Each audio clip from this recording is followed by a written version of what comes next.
우상에게 드려진 고기를 이방 신상에게 바쳐졌던 그 고기를 신자들이 먹어도 되는가 안 되는가라고 하는 문제입니다.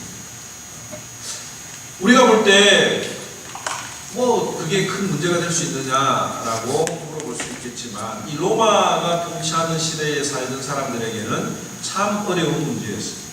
고린도 교회뿐만 아니라 로마 교회에서도 똑같은 문제로 이 사도 바울이 글을 쓴 적이 있습니다.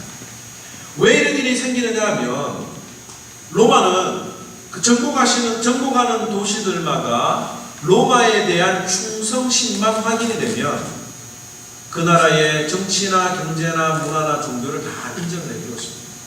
그리고 그 나라가 믿는 신들을 받아들이는데도 굉장히 포용력이 넓었습니다.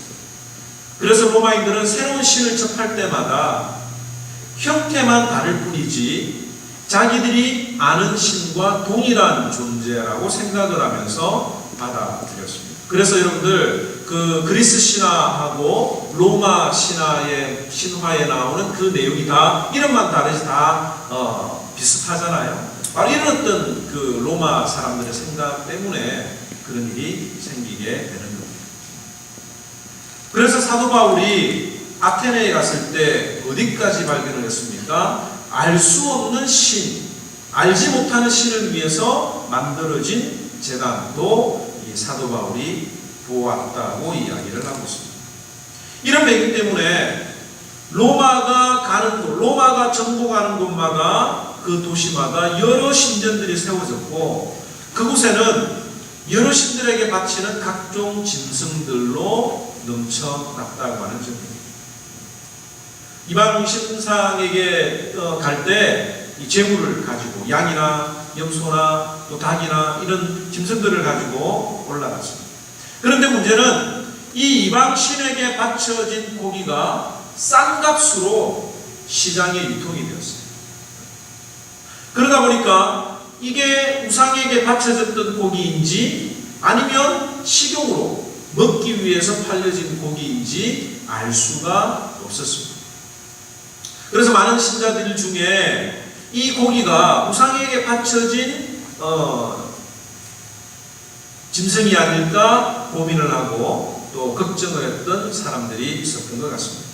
제가 지난번에 그 네팔에 갔을 때 덕신 칼리라고 하는 그 힌두 사원이 있는데 거기서는 아직도 닭이나 염소나 를 죽여서 그곳에다 막 재단에다 막 피를 뿌리는 의식을 한다고 해요. 제가 간 날에는 보지 못했지만 힌두교 명절이 되면 매일마다 아침 저녁으로 그냥 사람들이 줄을 쫙 길게 늘어서서 그 닭을 지금도 염소도 잡아서 피를 뿌리고 하는데 그 바쳐진 닭이나 염소가 어떻게 되느냐 이 동네 사람들에게 팔려서 유통이 되는 것하고 같다고 볼 수가 있습니다. 이 신자들이 이것이 고민이었었어요. 왜? 우상에게 바쳐졌던 고기를 먹는 일에 끄름직한 마음에 뭔가 부정하다라고 하는 생각이 들었기 때문에 이것을 괴로워했습니다. 왜 그러냐? 사도행전 15장에 보면 갈라디아 교인들의 할례 문제를 놓고 예루살렘에서 총회가 모였습니다. 그 총회에서 어떤 결론이 일어났습니까? 이방인들에게 할례를 주지 않는 것이 맞다. 복음으로 그들이 구원을 얻는 것이 맞다. 그러나 그들에게 우상에 들어온 것과 은행과 목매어 죽인 것과 피를 멀리하라고 편지하는 것이 옳다라고 하는 결정을 내렸습니다. 이방인들이 할례를 받지 않아도 되지만 그들이 우상을 멀리하고 피를 멀리하라고 편지를 하는 것이 옳다라고 했기 때문에 이 우상을 멀리하라고 하는 말씀 때문에 이 문제가 대두될 수밖에 없었던 것입니다. 그런데 이 문제를 누가 제기를 했느냐? 우상에게 바쳐진 고기를 먹는 사람입니까? 안 먹는 사람입니까? 안 먹는 사람이 그 문제를 제기를 한 거예요. 나는 먹는데 왜 너는 고기를 안 먹는다? 나는 안 먹는데 너는 왜 먹느냐라고 하는 거예요. 이 문제의 핵심은 두 그룹 간의 의견 충돌입니다. 그리고 내용은 우상제물에 관한 내용. 그러니까 우상제물에 관한 내용이긴 하지만 실제적으로는 두 사람 혹은 두 그룹의 의견이 충돌되고 있는 것입니다. 사실 교회가 분란이 일어날 때 대부분의 절차는 이 의견 차이를 좁히지 못해서 일어나는 경우들이 많이 있어요. 약간의 다른 어떤 의견들이 있을 수 있습니다. 있을 수 있죠. 그런데 거기에 누가 틈을 타고 들어오느냐면 사탄이 들어온다고 이야기를 하고 들어오는 거예요. 지난 시간에 디아블로스라고 하는 말 들었죠? between, 그 사이를 파고들다라고 하는 것이 사탄의 역할, 사탄이 하는 일이라고 이야기를 했습니다. 들어와가지고 맞장구를 치는 거예요. 그리고 사탄에 사로잡히면 충분히 믿음으로, 아니 믿음이 없어도 충분히 이성적으로도 판단할 수 있는 일을 이 사탄이 그 틈을 삐집고 들어와서 내 감정을 붙잡게 되면 이게 걷잡을 수가 없는 겁니다. 교회 안에도 보면 충분히 이성적으로 이게 가능할 것 같은데, 여러분들 교회에서 싸우는 분들 보셨죠? 보면 저 사람이 정말 예수 믿는 사람일까? 보통 앞에서 큰 소리를 치는 분들이 집사나 장로나 목사들이 그렇게 큰 소리를 쳐요. 보면 정말 저 사람은 예수 믿는 사람일까라고 느낄 정도로 자신의 감정을 주체하지 못하는 경우들을 볼 수가 있습니다. 그리고 그 두 의견이 충돌할 때 보통 어떻게 싸웁니까? 둘 다 말씀을 가지고 싸워요. 막 신학교가 되는 거예요. 이쪽에서도 이 말씀이 옳다 그러고 저쪽에서는 저 말씀이 옳다라고 이야기를 하면서 믿음으로, 내가 이거 하는 일은 믿음이다라고 이야기를 합니다.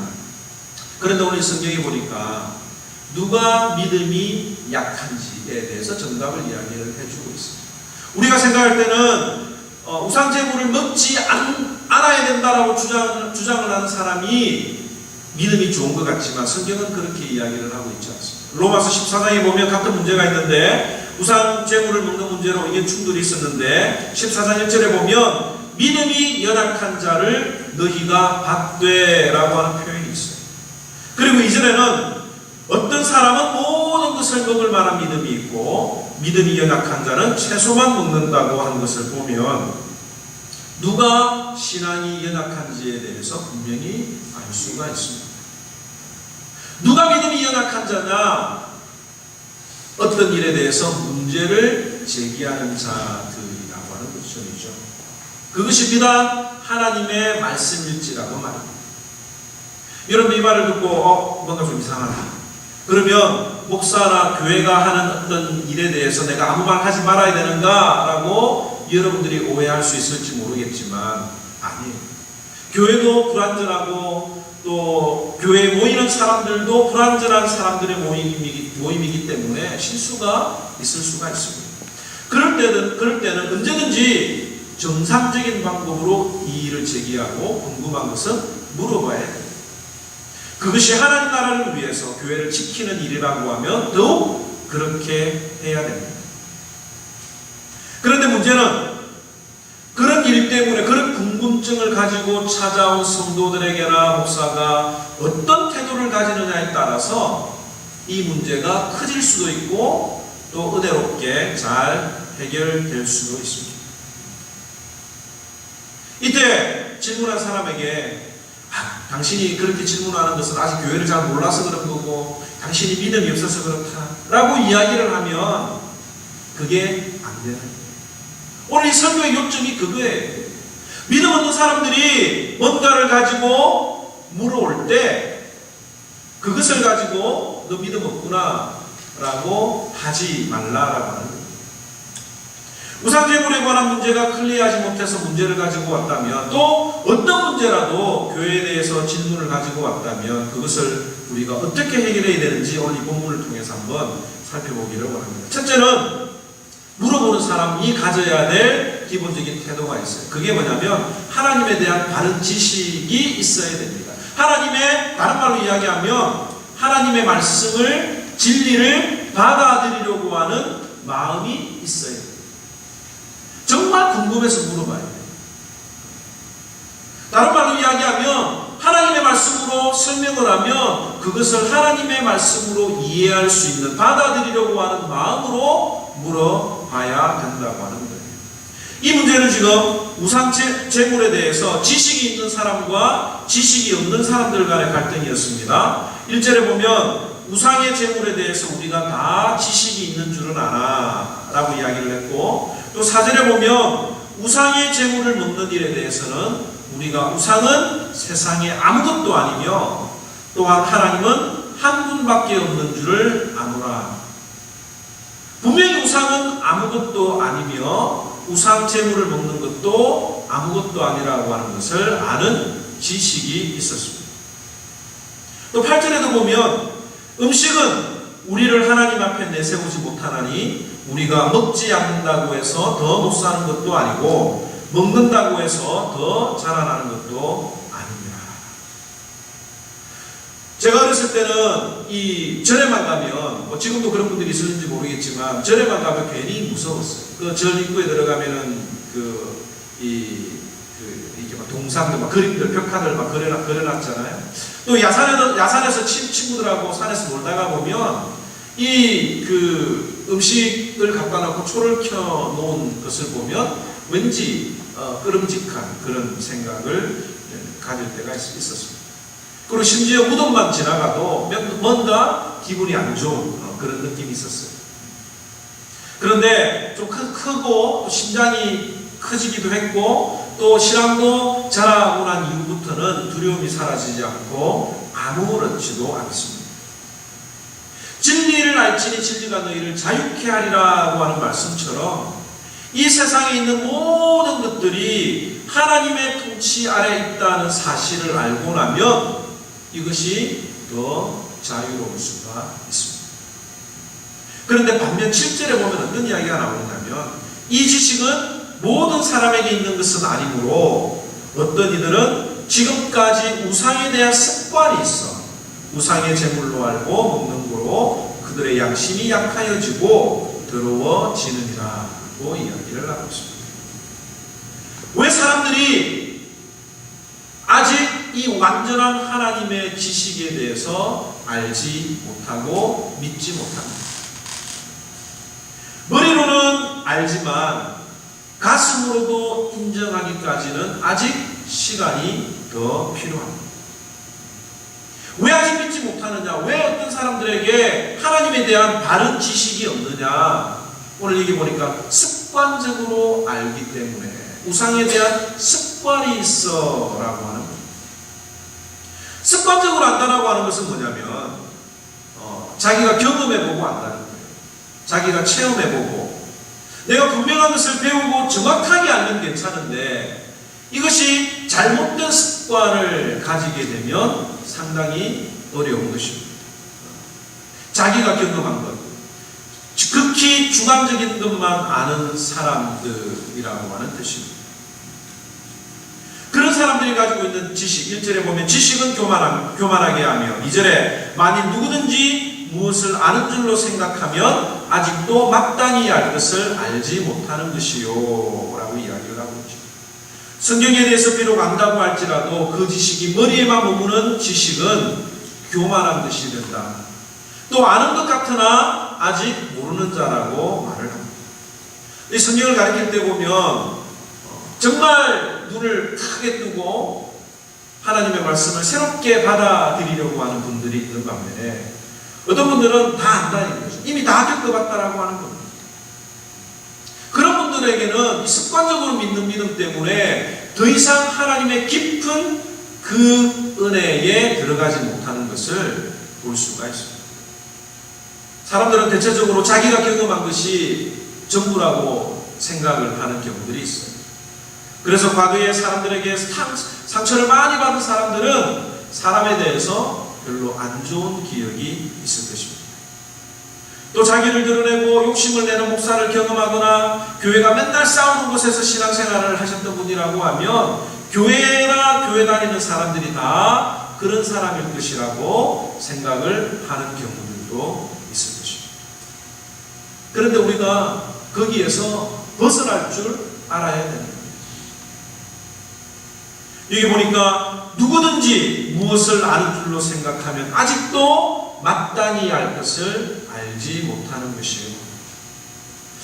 제가 처음에 교회를 시작하면서 우리 교회의 시작이 굉장히 자랑스러웠습니다. 지금도 물론 자랑스럽죠. 하나님이 우리 교회를 이렇게 아름답게 시작하게 하셨다라고 하는 그 마음이 있습니다. 그런데 모든 교회가 다 우리처럼 시작해야 된다고 생각하는 것이 바로 하나님을 제한하는 거예요.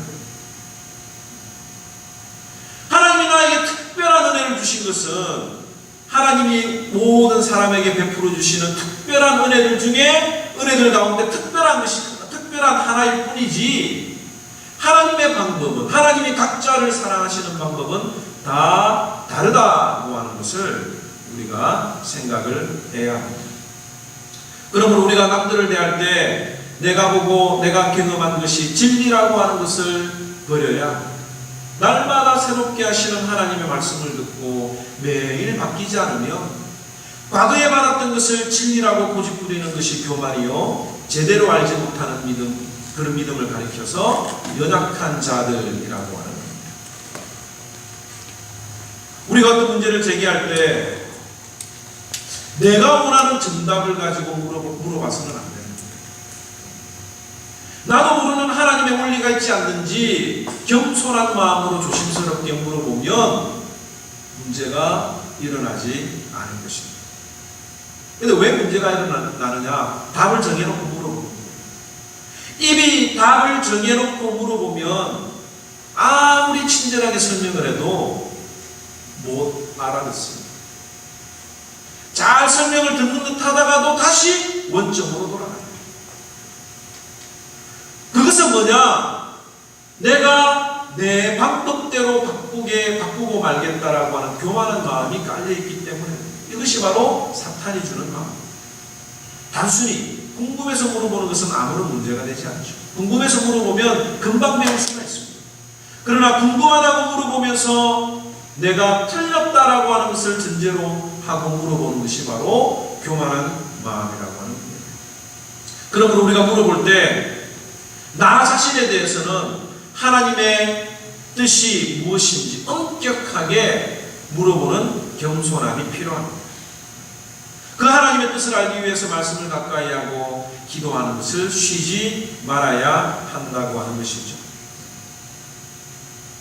그래서 우리가 어떤 일들을 물어볼 때 정말 하나님 내가 모릅니다, 하나님께서 나에게 설명을 해주세요라고 하는 그런 마음, 하나님의 바른 지식을 갖겠습니다라고 하는 마음으로 물어보면 아무런 문제가 되지 않을 수 있다라고 하는 겁니다. 둘째로, 그 질문을 물어보는 사람에 대해서 대답하는 사람이 어떤 원리로 대답을 해야 되느냐? 사랑의 원리로 대답을 해야 되는 거예요. 저는 개인적으로 우상제물을 먹지 않는 자들이 틀렸다라고 생각을 하지 않습니다.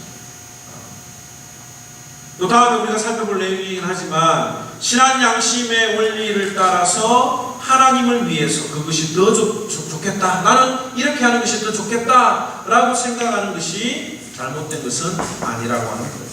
하나님을 위해서 내가 뭔가를 하겠다라고 결정을 하고 내가 어떤 일을 하지 않겠다라고 선언하는 것은 너무너무 좋은 일입니다.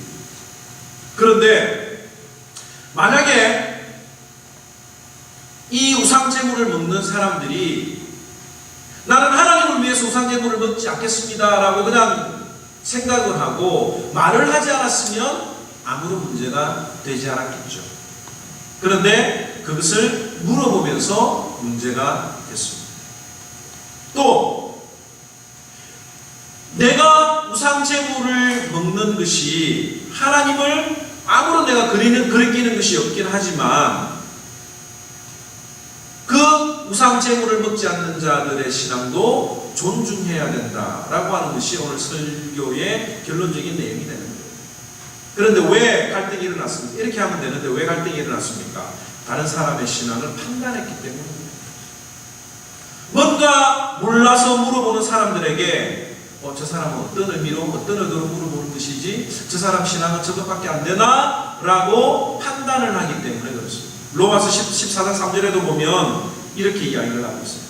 먹는 자는 먹지 않는 자를 업신여기지 말고 먹지 못하는 자는 먹는 자를 판단하지 말라. 서로가 업신여기는 거예요. 너 믿음이 없구나. 믿음이 약하구나. 라고 생각을 하는 겁니다. 또 먹지 못하는 자는 먹는 자를 판단하는 것이 그 갈등의 전체적인 문제였다라고 하는 것입니다. 참신자는 진리인 하나님의 말씀을 자기 자신에게는 엄격하게 대해요. 말씀을 놓고 내가 그 하나님의 말씀을 지키기 위해서 철두철미하게 내 자신을 돌아보는 것은 중요합니다. 그런데 이웃에 대해서는, 다른 사람들에게 대해서는 사랑으로 대하고 기다려줘야 된다고 오늘 성경은 이야기를 하고 있죠. 1절에 보면 사랑은 뭐라고요? 덕을 세우나니. 고린도 교회의 대부분의 문제의 원인이 무엇이었느냐? 교만이었습니다. 그 교만함 때문에 일어난 문제들을 해결할 수 있는 것이 무엇이냐? 바로 사랑이라고 하는 것을 사도 바울이 고린도전서 13장에 사랑에 대해서 쭉 이야기를 하고 있는 거예요. 그런데 우리는 이런 원리를 반대로 해요. 반대로. 진리의 말씀을 남들에 대해서는 엄격하게 들이댑니다. 저 사람 저 말씀을 따라서 살지 않았어 라고 이야기를 하면서 나 자신에게는 느슨하게 적용을 합니다. 인간이니까 그럴 수도 있지. 이게 반대로 돼야 됩니다.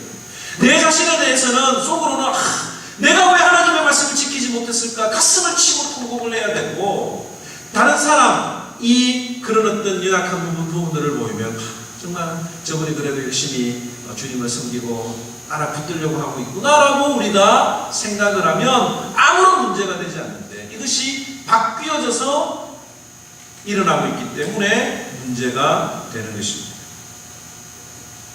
8절에서 9절 말씀에 보면 음식은 우리를 하나님 앞에 내세우지 못하나니 우리가 먹지 않는다고 해서 더 못 사는 것도 아니고 먹는다고 해서 더 잘 사는 것도 아니니라. 그런 정도의 자유가 믿음이 약한 자들에게 걸려 넘어지게 하는 것이 되지 않도록 조심하라. 조심해라고 하는 겁니다. 우리는 하나님에 대한 지식, 그 믿음을 반드시 사랑 안에서 사용을 해야 합니다. 상대방의 상황이나 상대방의 감정을 먼저 생각하는 것이 바로 사랑이요, 이것이 배려라고 하는 것이죠.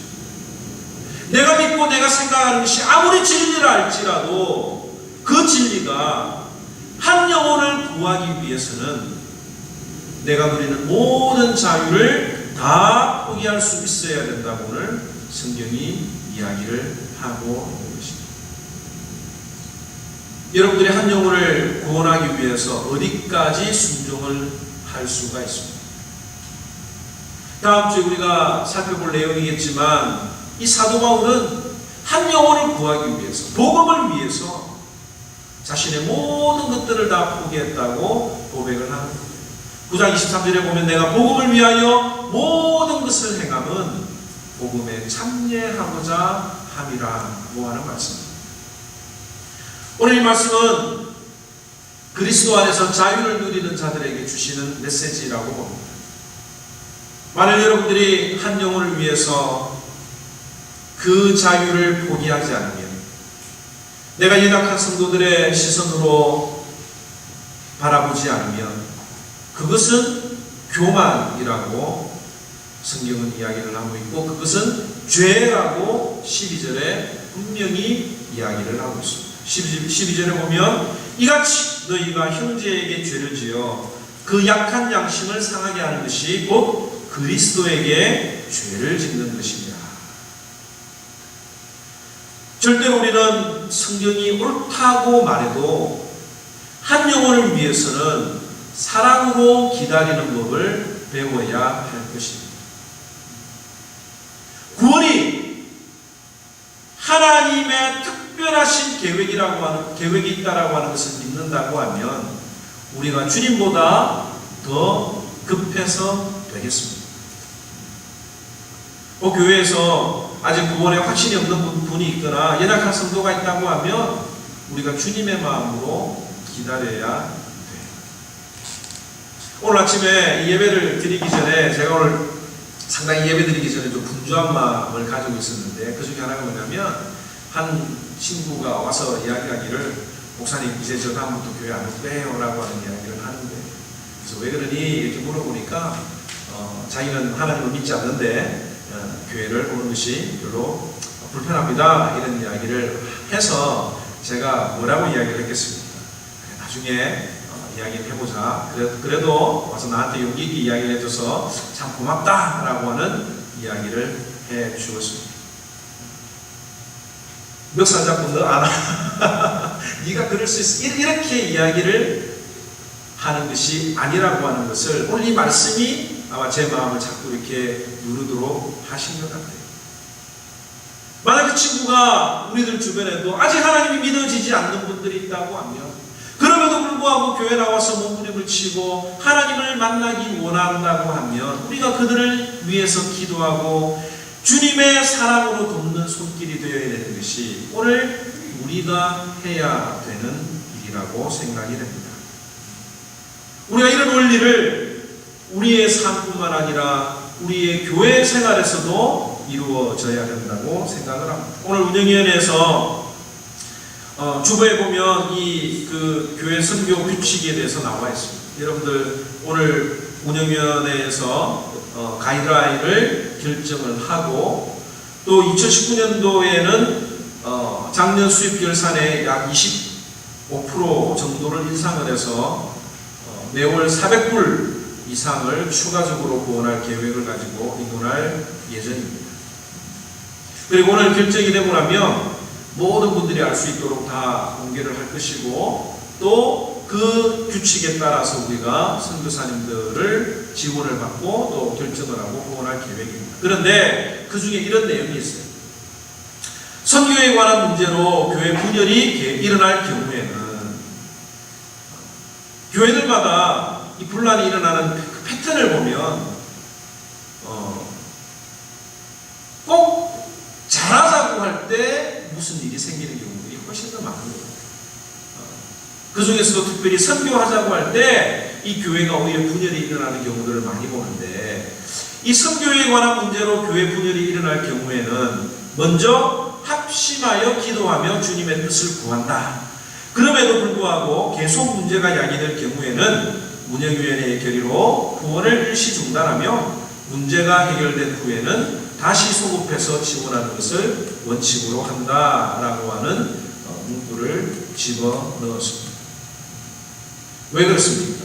혹 아직 우리 성도들 가운데 교회가 하는 일이나 하나님이 기뻐하시는 일이라 할지라도 그 성도들의 믿음이 연약해서 아직 거기까지 이르지 못한 성도들이 많다고 하면 사랑으로 기다려주고 가르치고 설득하는 것이 성경적인 원리라고 하는 것을 우리는 깨달을 수 있기 때문에 그런 거예요. 늘 우리가 이 교회 안에서 이 성경을 통해서 또 다른 교회의 어떤 일들을 통해서 우리가 지혜롭게 살아야 돼요. 왜 저런 문제가 있을까에 대해서 우리가 미리 준비하고 미리 훈련을 받는 것이 너무너무 중요하다고 생각이 됩니다. 오늘 이 설교를 잘 마무리를 하지 않으면 설교가 이상한 방향으로 흘러갈지도 모르겠는데 어떤 분들은 이 이야기를 듣고 아이고 그러면 교회 안에서 싫은 소리도 하지 말아야 되겠네요 라고 여러분들이 생각할지도 모르겠어요. 소극적인 의미에서는 맞다고 볼 수가 있습니다. 소극적인 의미에서는 남들을 싫어하는 이야기를 하지 않는 것이 좋겠다라고 하는 생각을 할지 모르겠지만 그러나 우리에게는 확실한 믿음이 있어야 합니다. 어떤 믿음이냐? 주님께서는 교회를 사랑하신다. 주님께서는 나보다도 더 자기 백성을 사랑하신다. 그리고 그 자녀가 돌아올 때까지 주님께서는 기다리고 계시고 사람을 통해서 복음이 전해지기를 우리 주님은 원하신다. 그리고 주님은 그분의 신앙 양심을 흔들어서라도 자신이 죄 있는 것과 주님의 사랑을 감격하고 기뻐하며 고백하도록 하실 것이다 라고 하는 것을 우리가 믿어야 합니다. 오늘 12절 한번 볼까요? 이같이 너희가 형제에게 죄를 지어 그 약한 양심을 상하게 하는 것이 곧 그리스도에게 죄를 짓는 것이니 라고 이야기를 했습니다. 이 양심이라고 하는 헬라어의 그 뜻은 원어는 함께 안다라고 하는 뜻이에요. 함께 안다. To see together. 함께 본다. 함께 안다라고 하는 뜻이 바로 이 양심이라고 하는 겁니다. 왜 우리의 양심이 찔립니까? 하나님의 시선이 우리의 마음속에 들어와 함께 그 일을 보기 때문에 하나님의 시선으로 보니까 그 마음이 찔리는 거예요. 왜 우리가 양심의 찔림을 받습니까? 왜 우리가 말씀을 들을 때 간혹 찔림을 받습니까? 하나님이 기뻐하지 않는다라고 하는 것을 알기 때문에 찔림을 받는 거예요.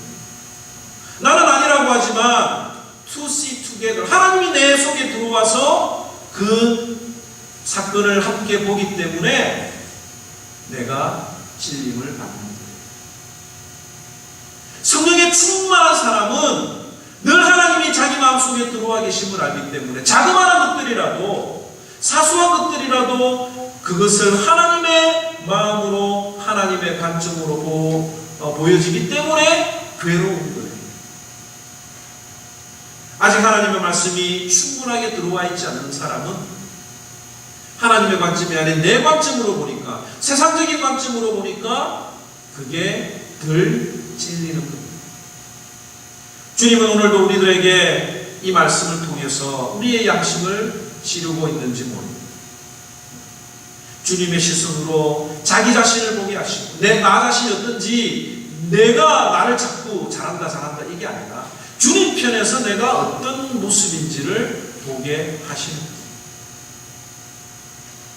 그 양심이 내가 주님 앞에 여전히 부족하다라고 하는 것을 깨닫게 하십니다.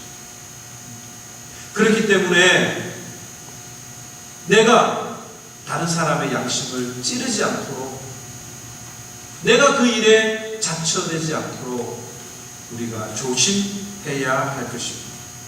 성령의 역사를 통해서